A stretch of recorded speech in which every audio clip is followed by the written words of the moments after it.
Welcome to Democracy Now!, democracynow.org, the War and Peace Report. I'm Amy Goodman.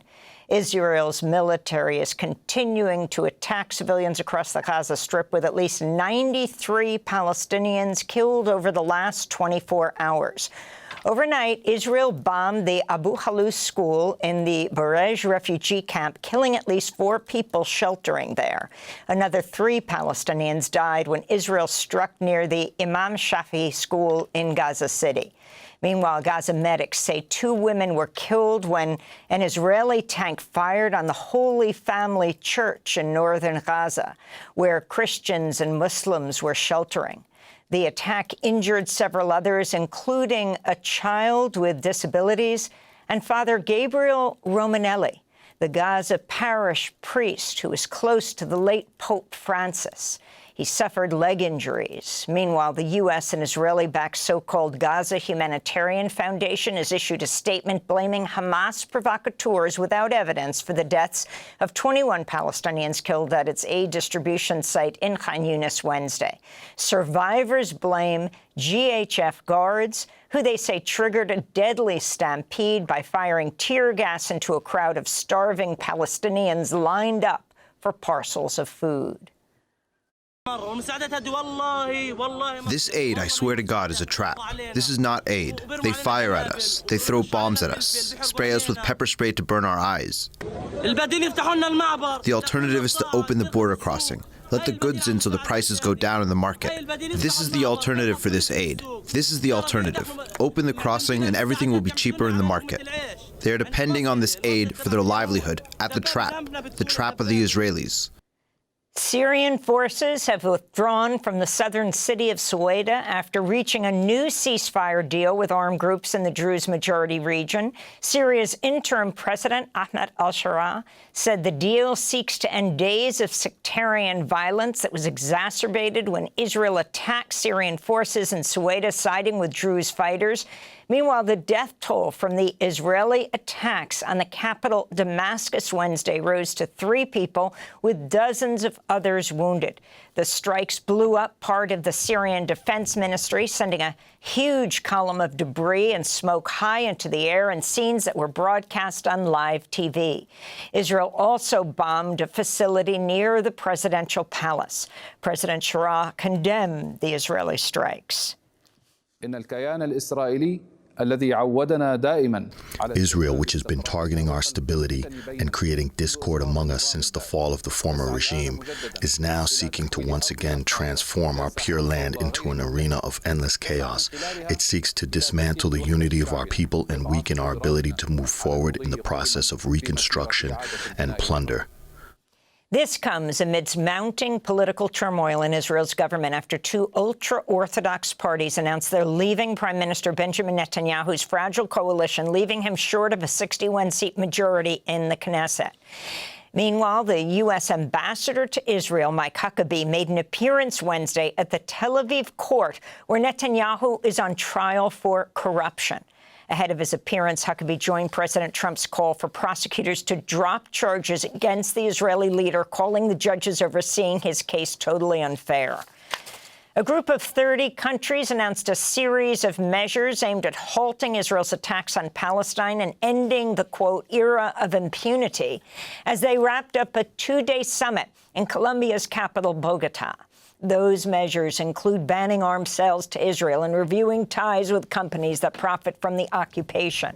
But only 12 countries have agreed to implement the steps so far. Riyad Mansour, Palestinian ambassador to the UN, called the Hague Group summit a turning point. We are beginning the process in which will be a massive wave of countries, of civil society organizations, of companies, of individuals, of all who cherish international law and justice, to start taking practical steps in order to force Israel to stop the genocide against our people, especially in the Gaza Strip. In related news, Brazil, a member of the Hague Group, recently confirmed with Al Jazeera it'll soon announce it's formally joining South Africa's genocide case against Israel at the International Court of Justice. This is the Brazilian foreign minister.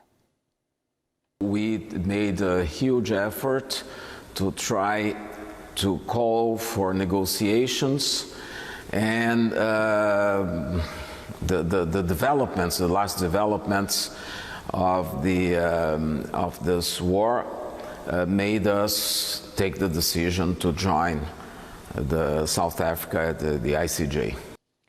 Here in the United States, the Republican-led Senate has voted in favor of Trump's plan to claw back $9 billion in already approved funding for foreign aid and public media. The cuts would have a minimal impact on the national debt, but could be a death knell to vital programs addressing global health, emergency food and shelter assistance, peacekeeping and economic development, as well as to public broadcasters. Two Republicans, Senators Susan Collins of Maine and Lisa Murkowski of Alaska, joined Democrats in opposing the rescission bill in an early morning vote of 51 to 48. The legislation now heads to the Republican-controlled House. The U.S. and Indonesia announced a new trade deal Wednesday that would see Trump's threatened tariff of 32% reduced to 19%. The U.S. will not pay any tariffs for its exports to Indonesia. Indonesia's President, Prabowo Subianto, also said he'd agreed to purchase Boeing jets. Trump told reporters Wednesday he'll soon announce a blanket tariff for 150 other countries, saying the rate will be, quote, probably 10 or 15%, adding, quote, we haven't decided yet. The Trump administration's begun making a series of voting-related requests to states, stoking fears of federal interference ahead of next year's midterm elections. That's according to the Washington Post, which reports the Justice Department has asked at least 9 states to turn over their voter rolls. 2 states have reportedly complied so far. Meanwhile, election officials in Colorado said a consultant who claims to be working with the White House has made an extraordinary request to directly examine voting machines. In related news, Republican lawmakers are reviving a push to exclude non-U.S. citizens from the official head count in the 2030 census, which would dramatically impact how congressional districts are drawn. Meanwhile, President Trump is pressuring Republicans in Texas to gerrymander their state's congressional maps ahead of the 2026 midterms in ways that would yield 5 new Republican seats.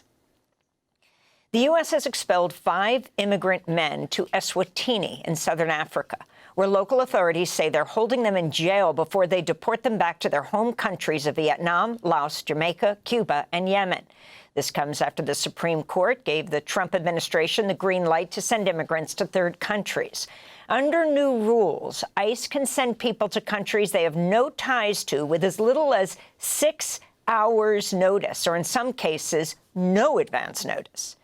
This comes as immigration lawyers in Hawaii say an increasing number of immigrants detained in the continental United States are being transferred to prisons in Hawaii and are being deprived of access to legal counsel.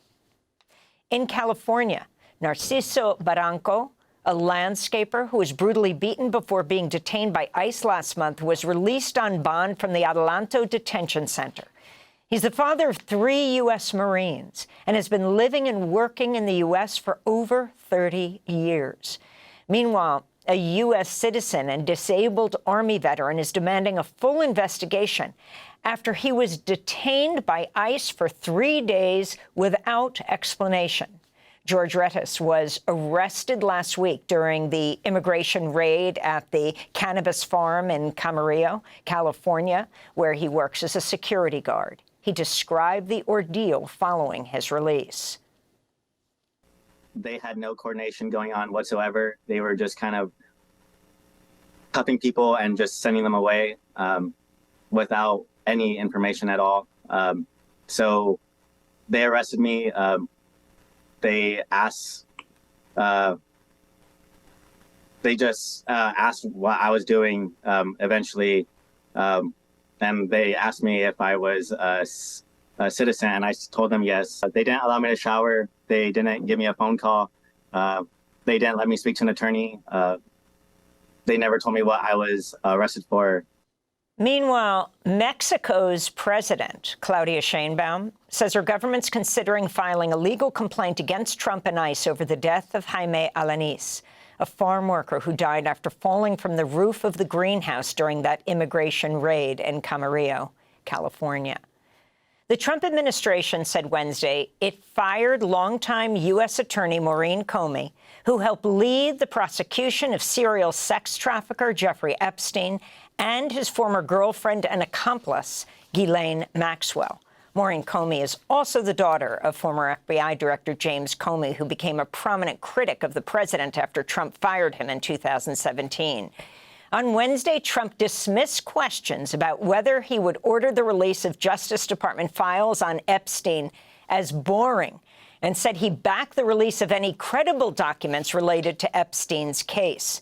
Trump later lashed out against his own MAGA supporters over their demands he release the Epstein files, writing on social media, "Let these weaklings continue forward and do the Democrats' work. Don't even think about talking of our incredible and unprecedented success because I don't want their support anymore," Trump wrote.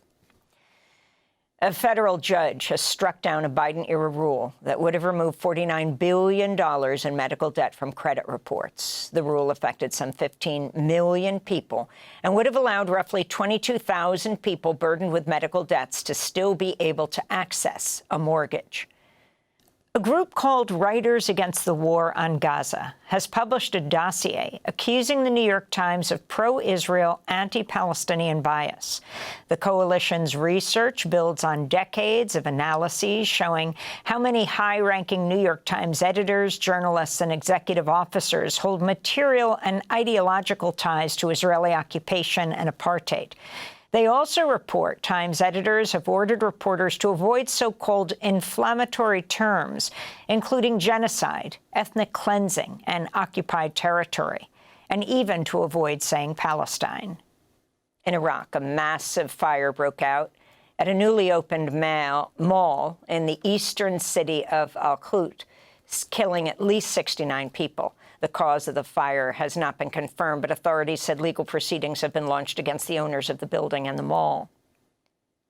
And protests are planned across the United States today under the banner "Good Trouble Lives On," a reference to the late civil rights leader and Congressman John Lewis, who died 5 years ago today. The coordinated actions will protest the Trump administration's attacks on immigrants, women, the LGBTQ community, free speech, and its cuts to education and social programs.